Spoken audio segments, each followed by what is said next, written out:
Halo Reach, the final game in Bungie's historic Halo run, arguably the most divisive of all Halo games, tells the story of Noble Team's desperate attempt to hold back the Covenant from destroying the planet Reach. Throughout the game, we as the player begin to realize how little chance we have to succeed in our mission, as each level progressively gets colder and just sad in terms of storytelling. So today, allow me to take you through Halo Reach on LASO, Legendary All Skulls on, to really show humanity never stood a chance. As with my other LASO challenges, and I implore you to check those out, I am joined by Sir Tsav as well as Werewolves, who actually never played Halo before this LASO run. So if you're on the fence on trying LASO, we have a day one Halo player with us, so it's not impossible or too difficult.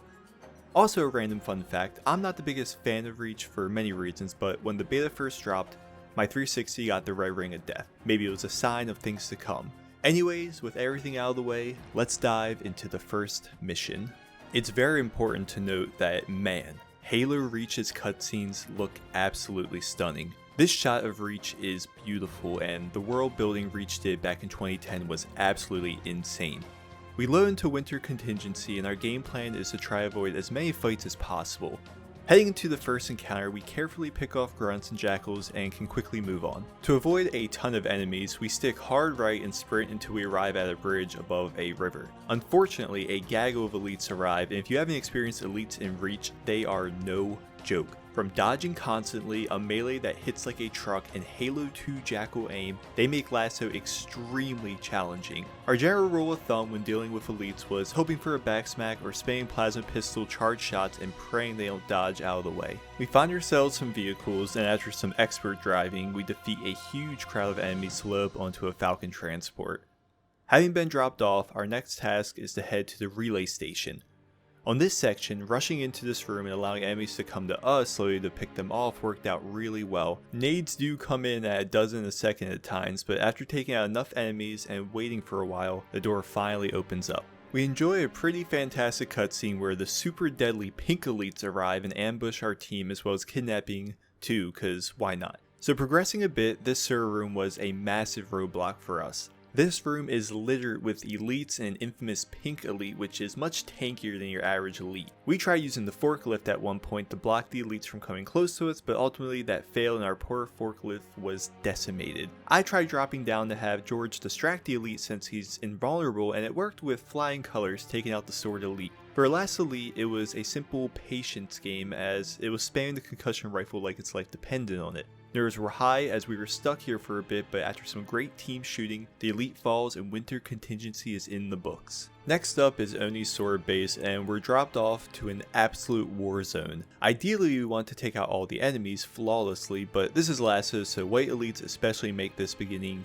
nuts. A ton of trial and error trying to trick the elites into backsmacks, and we finally make it to this huge open area. Wraiths block our way, but with a nice little strat, we're able to hijack one that makes the rest of this outdoor section a whole lot easier. Using our Wraith friend, I dropped mortars from a safe distance and were able to complete this outdoor section relatively easily. We then need to go back in from where we came, and we try to get the Wraith inside but fail. We do have a Gauss Hog and try to come up with a plan to get it over the barriers to make this section a breeze. Since we are playing Halo Reach, we have access to armor abilities, and one in particular is very useful for this. I'm talking about Armor Lock. If you time it just right, you can bounce the hog right over the barriers. Sounds kinda crazy. Gotta give the old Halo its props for excellent physics engine. Anyways, the Gauss Hog over, we're able to clear out most of the harder enemies and even take care of the absolute tanks that are hunters. We must take an elevator up into the Oni base, and we really did try to get the hog to fit. Man, it just sounds so crazy every time I say this,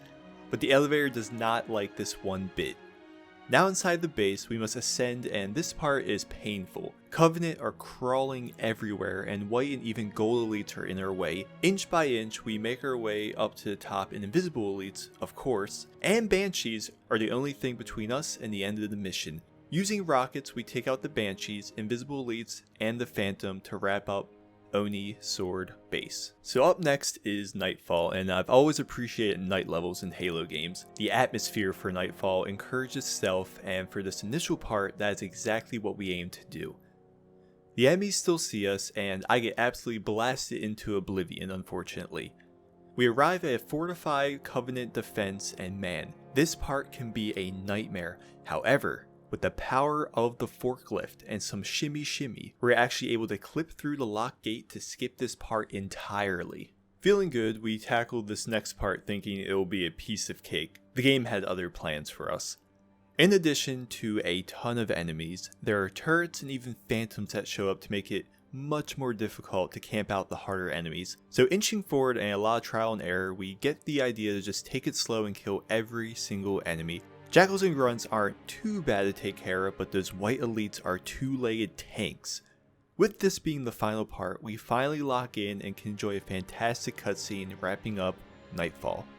Up next, Tip of the Spear, and this mission starts off as a war zone. Quickly jumping to the left of a guardrail, we're able to avoid a lot of the fire from the Covenant and steal a Ghost as well as a Rocket Hog to get past all the fighting. Using both vehicles, we can safely take out the AA gun and race through a ton more fire where we are ambushed. Taking our time, we eliminate the foes and we need to proceed to the mining facility. Something that sticks out in Halo Reach LASO as opposed to other LASOs is patience is key. I know it sounds really simple, but especially in Reach that we realized you can't really rush encounters, as of course the Covenant sent to Reach were some of the most elite fighting forces. Back on foot, we do a little parkour and I struggle in this part, so shout out to the team for not leaving me behind. Now through the facility, we arrive at yet another AA gun and use the same strat to safely take it out from a distance. This part was brutal. We needed to clear out every single enemy and wait for transport to move on.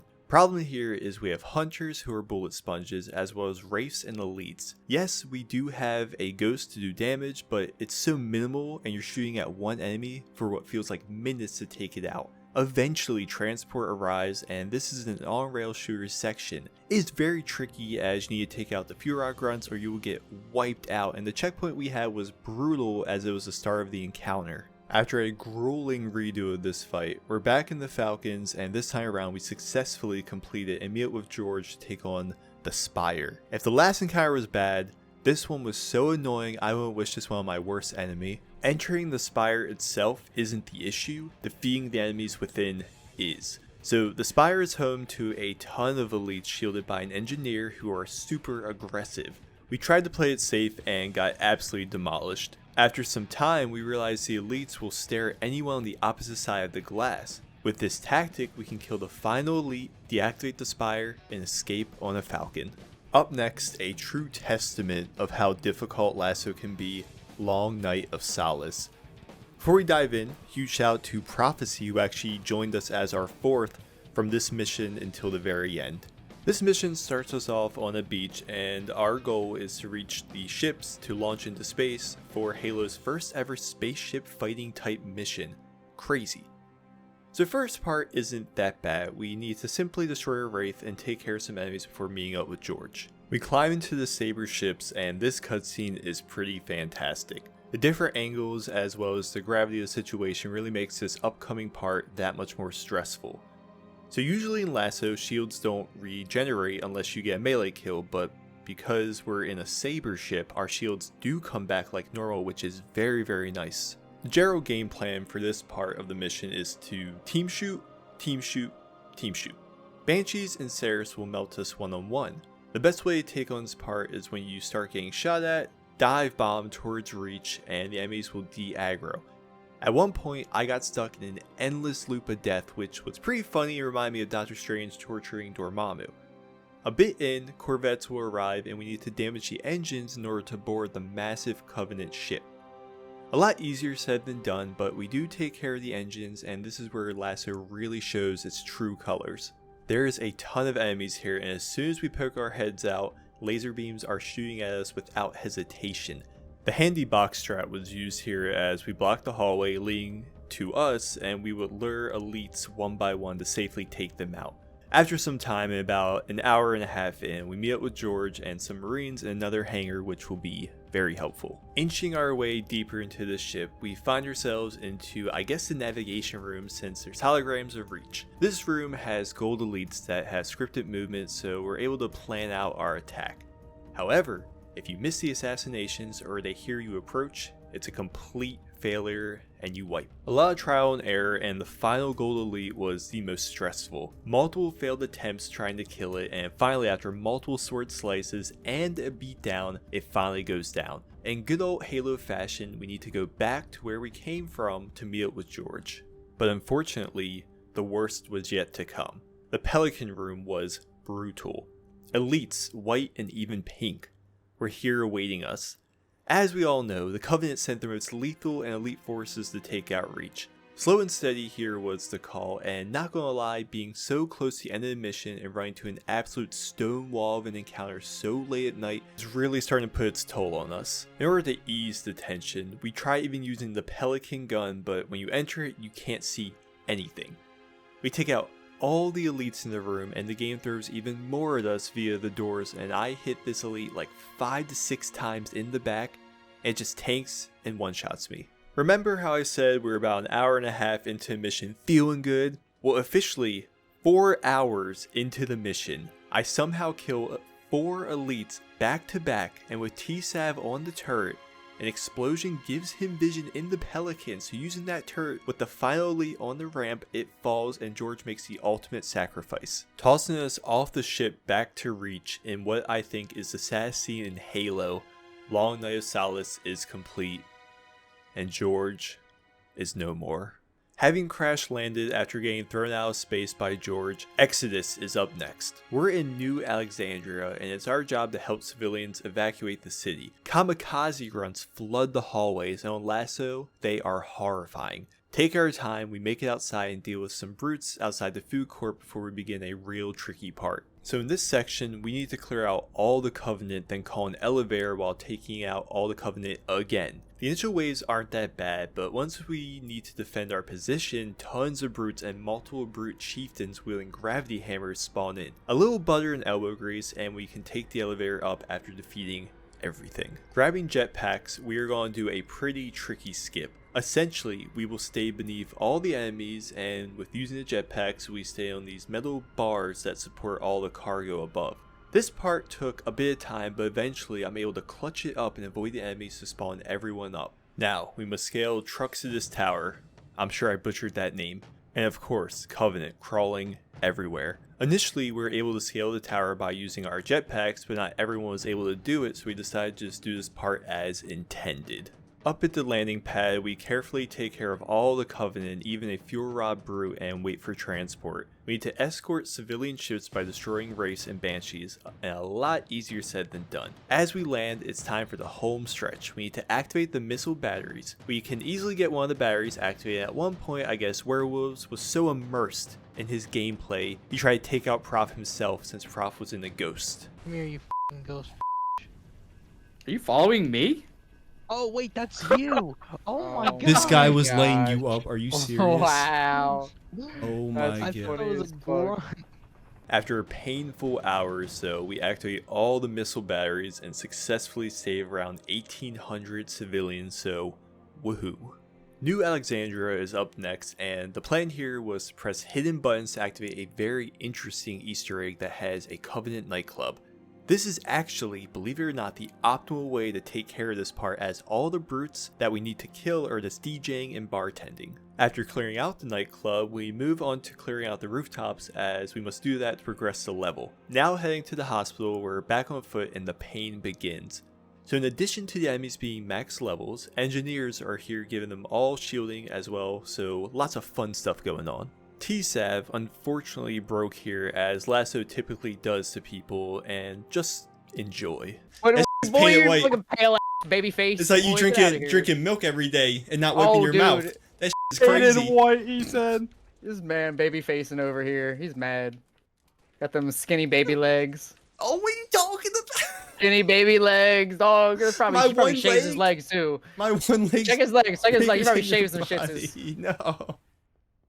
This long hallway, man, tons and tons of elites and a lot of sneaky assassinations needed, but since this is Reach, we know the Covenant sent their most elite fighting force to take everyone out. So after tons of fighting, multiple resets, crazy thing is once we get to the end of this hallway, we need to head back out, and of course more elites, because why not?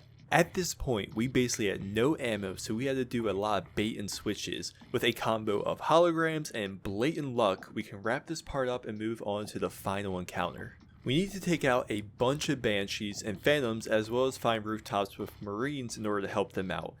We do a nice little trick to skip a whole nice encounter and use an elevator to ascend. We arrive at Ivory Tower and it's a trap, so we need to run back to the elevators to escape the ambush. Now we need to destroy all the anti-air turrets, and after we finally head to the Oni building, we complete New Alexandria. Oh yeah, another member of our team sadly gets sniped and killed. Very tragic.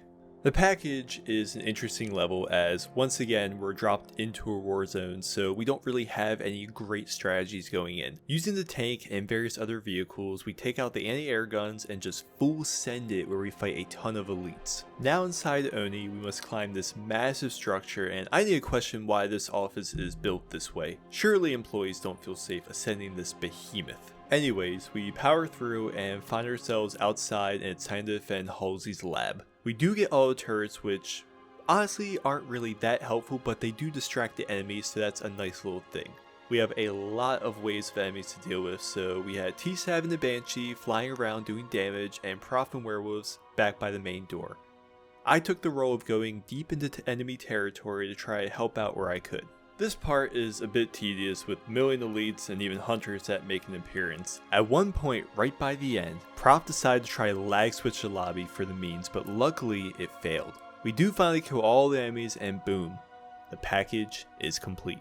With the package in hand, we need to deliver it to the Pillar of Autumn. Of course, we had to try to do the trick where you jump off this huge cliff and assassinate the elite. We eventually do get it, but it makes this part way harder, so we revert and actually do this part legit. Picking off enemies in our way, we grab mongooses, mongeese, whatever you want to say, and hightail it through the battlefield. We come to an impasse and need to carefully navigate some rooftops to skip this part where we see Carter sacrifice himself to take out a scarab. RIP. Make our way through this cave system, we make sure to grab the Spartan laser. Inch our way through thick Covenant forces, we arrive at a hangar, and with the team distracting the elites, I'm able to slip by, but we run into another problem. There's too many elites and hunters. Deciding to revert back, we make our way to the rafters this time, so one by one we're able to slip by those elites and make this next part a little easier. So in doing the rafter skip, the enemies like hunters and skirmishers don't spawn in. We make our way through dealing with enemies here and there, and we arrive at what I think is the most challenging stretch of Reach LASO. We have to clear the LZ for Captain Keys, and we need to complete multiple waves of enemies. There is a skip we could have done with the concussion rifle, but of course we lose it and even try going back in the level to find one, but no luck. So we must do this part legit, which on LASO can get kinda overwhelming and crazy. Luckily, halfway in we do get a pretty decent checkpoint, but man, these brutes are relentless. They don't have shields like the elites, but they are just as tanky. The hologram ability might just be the best one to use in LASO. Being able to distract enemies for free and get backsmacks or easy kills does make this encounter a little easier. Anyways, what seemed like an eternity, we finally clear the LZ and deliver the package to Captain Keys. We need to activate the MAC gun to shoot and destroy a massive Covenant ship. Multiple pink elites stand in our way, and we make sure to assert dominance after every kill. Prof does some trickery and makes a lot of the elites retreat, so we have a bit more room to fight. Taking out another pink elite, I make sure to let the other elites know we mean business. Taking out the big boss elite with a fuel rod, we patiently wait for the cruiser to get in position before using the MAC gun. Once ready, we take care of the cruiser, and the Pillar of Autumn can safely escape Reach, thus wrapping up, well, the Pillar of Autumn. The final mission, Lone Wolf, isn't really much of a mission and more so just to see how long we can survive. We do find shelter in the house structure and surprisingly survive a few minutes before finally getting taken out, but luckily Noble 6 escapes to a cave to avoid getting killed. Well, that officially wraps up Halo Reach LASO. Honestly, not as bad as some of the other LASO challenges we've done and pretty fun overall. As I always say, if you haven't played LASO yet, please give it a try. It's a great challenge for Halo players of any skill, and honestly, a ton of fun. It's hard to actually go back to normal campaign after doing LASO. Thank you so much for watching, take it easy, and I'll hopefully see you in the next video.